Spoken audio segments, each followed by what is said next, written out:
Hey guys, welcome back. As you can see, we're doing a little show and tell here today. I wanted to showcase all of my best holdbacks from the year 2024. It's not done yet. I still have two clown pied clutches left, but I don't expect anything earth shattering to come out of them. I can produce some nice clown pieds, but they're not things that probably people haven't seen before. So I wanted to look at everything that I've produced in the last 12 months. These first couple snakes are actually from the very tail end of 2023, but I've basically not shown them at all. And they were like from December, so I'm considering them, holdbacks for 2024. But as you can see, they're almost adults. So I think for the foreseeable future, unless something changes, I might just be doing videos Monday, Wednesday, Friday. Um, Things have really slowed down here because I don't have, like I said, I don't have any clutches due until December. I've sold most of my inventory. There's not a whole lot going on other than pairings. And again, I can't show pairings every single day. So we'll just look at some really cool snakes today. This is probably going to be a longer video. I'm going to pull them out into this little tub, kind of project by project, show you what kind of popped out, all of them. And let's just dive right in.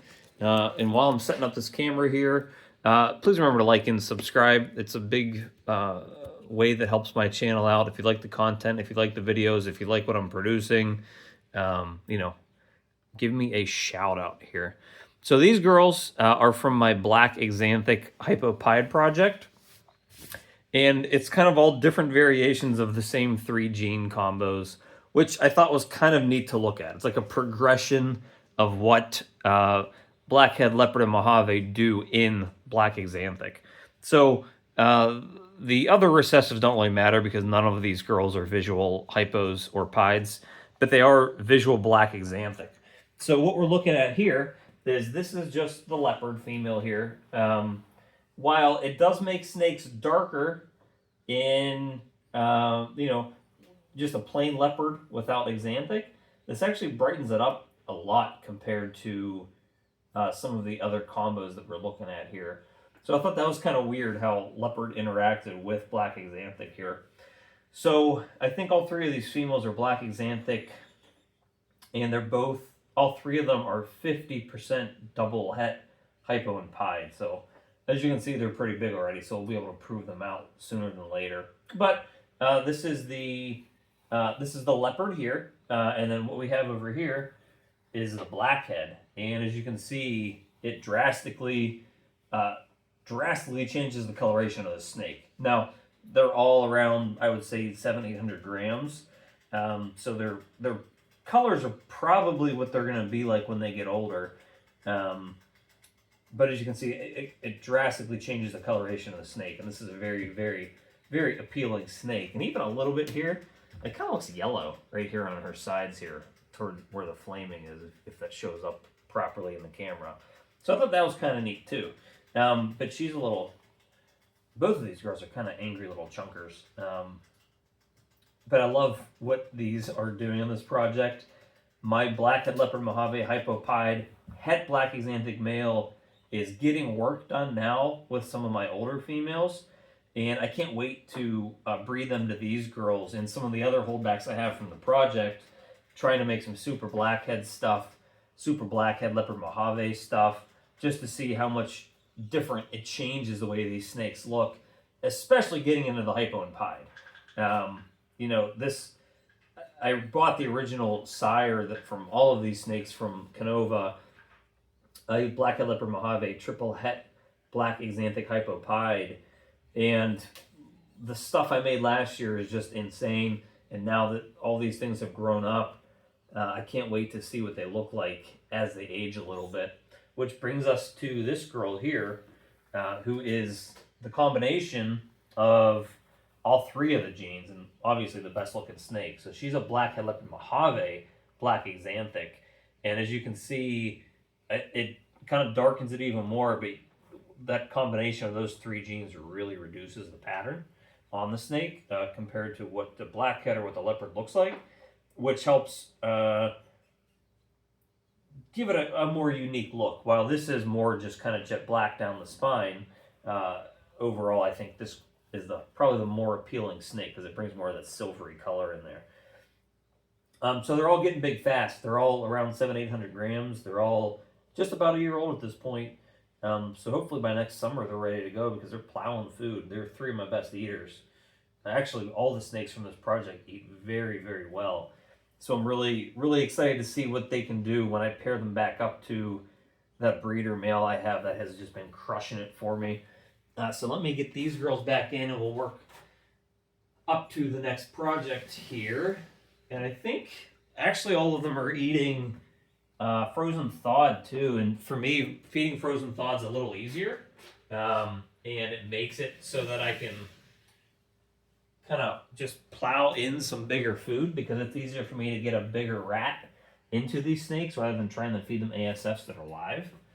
So it's kind of neat that they're just crushing food like that. I think those are my biggest snakes from, oh, I have maybe two more. These were actually from the second clutch of the year. They're nothing crazy to look at because they're not visuals, but they are double het DG pieds. They're both females. There's some combination of, I think the sire was a Super Orange Dream, Enchi Leopard, Yellow Belly, Fire. So, OD, they both look like they're a leopard.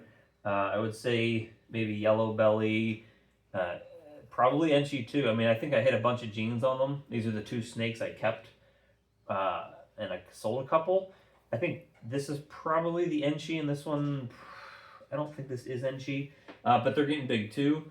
They're actually really cool females that, once I get them back into the DG Pied project, will produce some really cool offspring for me. They don't look like much, but they will probably do a lot of legwork for me here in the coming months.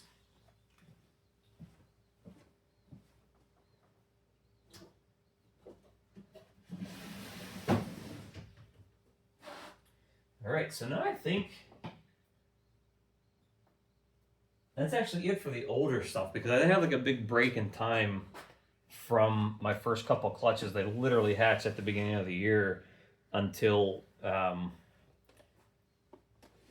more stuff started hatching because again it was a slower year. Unfortunately, this male's in shed too, so that's gonna stink. But both of these Ultramels are really cool. So we have the male here on this side and the female here on this side, and I'll just focus a little bit more on this female since the male's in shed. So this pairing was an OD Leopard, Firefly, Yellow Belly, possibly Enchi Ultramel Het Pied that I picked up from Aussie a couple years back, bred to a Black Pastel Bamboo Het Ultramel. So I didn't test these for Het Pied. I didn't really care about it, especially with her. It wasn't a big deal to me. I was keeping him as sort of like a backup snake because even if he didn't have Het Pied, he's really cool looking and probably has a bunch of genes in him. So there's potential to have like 8 genes in these. I could not ID these, and as you can see, it's going to be near impossible. Nothing came out of those projects, anything like this, so I couldn't tell you what these snakes are. They're insane looking in person. I just sold the other one that I was trying to sell for a while. That he actually came from the same clutch. The one that was that snake that was very white. But these two are very nice holdbacks. I can't wait to get them a little bigger to see what they look like, especially her. I love the way she looks. She's very, very bright yellow. She kind of just looks like a banana. But as she's getting older, there is a little bit of color, or I should say contrast, that's coming in, especially the stripe down her back. It's starting to be a little darker yellow.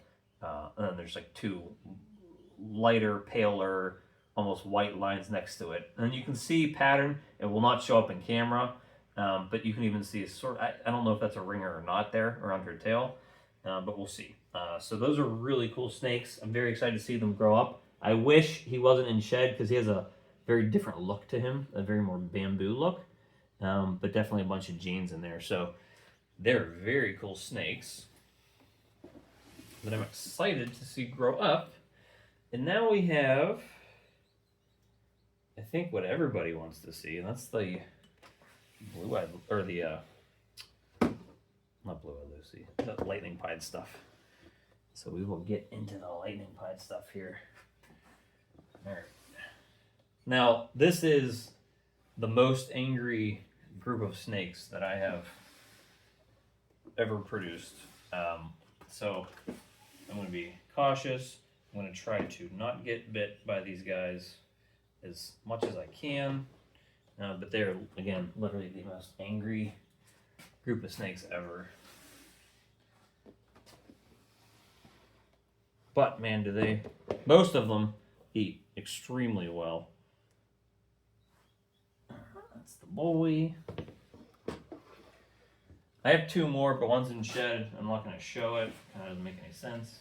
And this female isn't a blue-eyed Lucy, but she's a holdback because I'm trying to prove out what she is. Actually, no, she looks like she's going to poop, so I'll leave her in there. All right, so we'll just stick with these three right now. So the two on the left, on this side over here, are the females, and this is my male here. They're all MJ lightning pied het clowns. OD and Blade are in the mix as well, although I'm not sure any of these three specifically do have any of those genes in there. But the het clown was the big kicker. Trying to make lightning clown pieds is a huge project for me. This male here on the left, he's growing at a very rapid pace and doing a really good job of eating for me. So I'm hoping he's ready to breed by next summer when he's a year old. The females are all growing very well too. So, you know, we definitely aren't having any issues with growth rates with these snakes. But they are, you know, helping me potentially make lightning clown pieds very soon, especially getting this male into stuff. The nice thing about the male is that he's visual MJ axanthic. So if I want to breed him to a DG clown or a clown pied or a DG pied, whatever, he's going to guarantee to pass on the MJ test. And because we don't have shed testing for MJ axanthic yet, that's a big deal. It's very hard. I have 4 females from early last year that I'm currently starting to breed to my pied double het MJ clown male because I can't test if they're het MJ yet. They're all clown het pieds, but they're all pos het MJ. So at this point, the only way to prove them out is to breed them. And the only male that I have that has all 3 of those recessives is only a pied double het. So I still can't even guarantee that any of those females have MJ axanthic unless they physically produce one. You know, odds are the 2 of them should be MJ axanthic, but I won't know. And even if they don't produce babies, that still doesn't rule out that they're het MJ axanthic because I don't have really good odds because I'm breeding a het to a het, or a het to a pos het. So, you know, I only have a 1 in 4 chance of them producing them anyways. So, you know, this male growing up is going to be my best shot at hitting triple visuals. And he's crushing food for me. So I'm hoping that he continues to do that. And, you know, these females grow up as well because I have a lot of big plans for them. I'm probably going to end up getting I think probably my lightning pied females that, you know, laid these clutches this year. I'm probably going to breed 1 or 2 of them to my DG clown pied male if he decides to start going for me to get DG into that project immediately. You know, I'll be making pieds that are triple het DG clown, DG MJ clown, and you know, just the next step in the progression of this project is working DG into it. So, and that's the easiest way to guarantee genetics, and then that way I know what all the genetics are recessive wise. I just need to hope for good odds on gender if I do that. So he might get bred to 1 or both of those females. You know, it will not be working any codoms in, but I don't need to. I'm trying to hit quads with it. So that's where we're at there. Don't bite me, because I know you want to. So that's the MJ project from the year. Alrighty. Let's try not to take a bite here, snakies. I see ya. I see ya. Alrighty. Let's not take a bite putting them back either. That'd be nice. I'm not getting bites today. All right, so that leaves us with, I think we're getting down to the end of the video here. Let's see, we're at 15 minutes. Let's see where we're at. I think, let's do this. Of course, he's gonna be deep in shed. This will continue the kind of the lightning clown pied project stuff a little bit. And of course, he's deep in shed, and we will just get my other, let's do this. So there's the clown pied.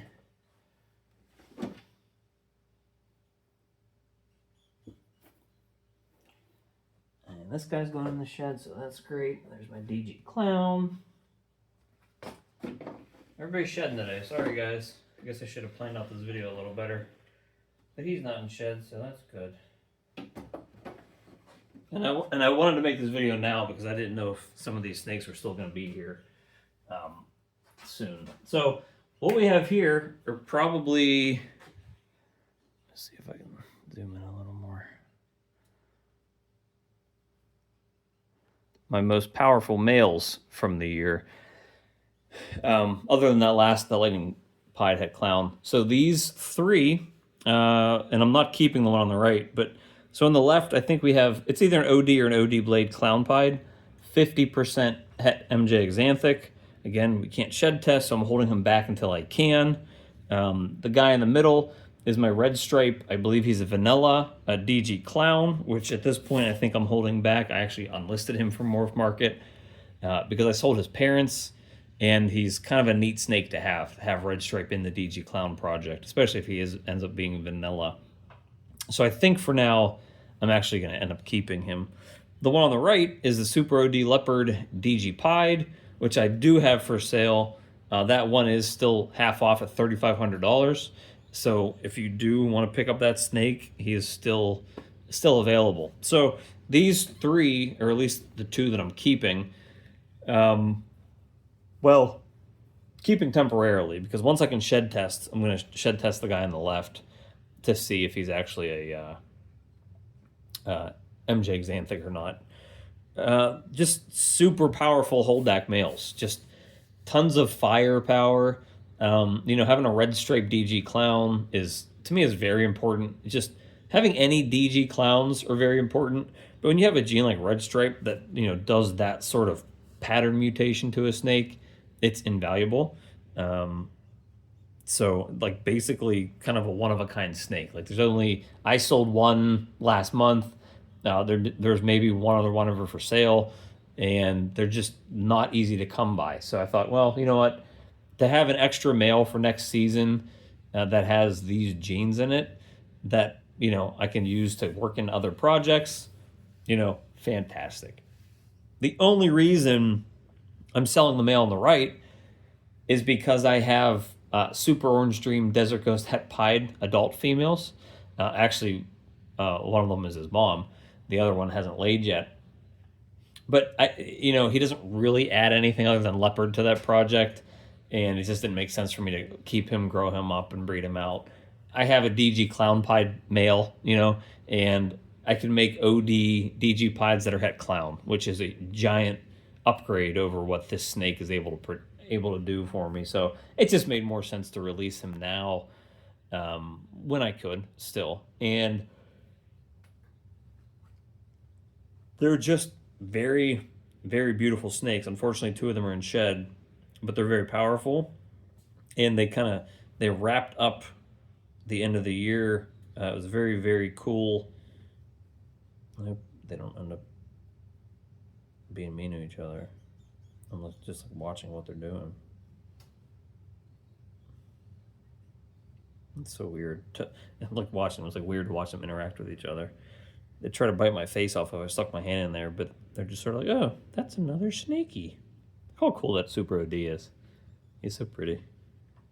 So yeah, that's 2024. We have, let's see here. Take you off the camera.